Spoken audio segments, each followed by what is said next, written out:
Welcome to Conventions of Libtard. Again, my name is Farida Boutura, and I was asked recently about my qualifications. And I'm sure, looking young, I'm not young, by the way, I'm 40 years old, yeah. And not wearing the attire that I should be, perhaps if I presented in an office, right?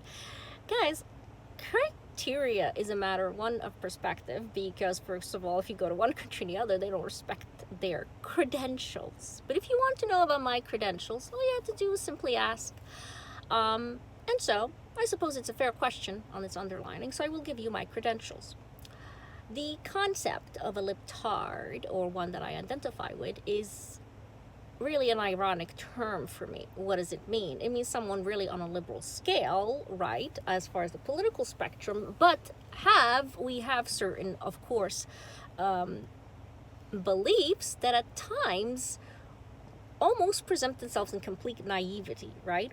Or can take us to a route if it's not that people are stupid or idiotic, or if you want to use the term idiotic, everybody's idiotic to a certain degree in some compartment or another. But what are my qualifications? Well, I was actually at UN levels, and I actually did advocacy, and I actually got people free. Yeah, you don't hear many of those. You hear a lot of people advocating, but what did they actually do? And you might say, well, how come we never heard of you? Well, people who really advocate don't have time to go on YouTube videos. I'm like just being real with you guys.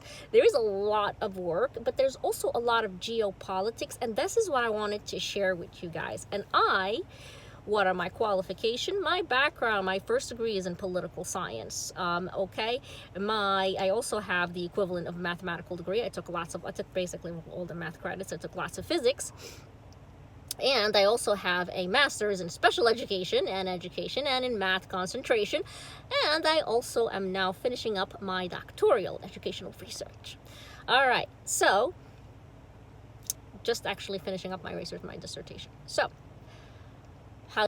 those are my credentials. As if one is needed for making a YouTube video, then largely all the influencers, or a large majority of them, wouldn't have it. But no problem, there it is. Is education enough to give you credentials? I dare, as an academic, say absolutely not. But I am not someone who talked from theory. I was there. And I will actually talk to you about my opinion and what I found out. And honestly, brace yourselves. That's all I have to say. It took me a long time to, of course, recover from everything and process everything. But let's just say while advocating, I ran into something quite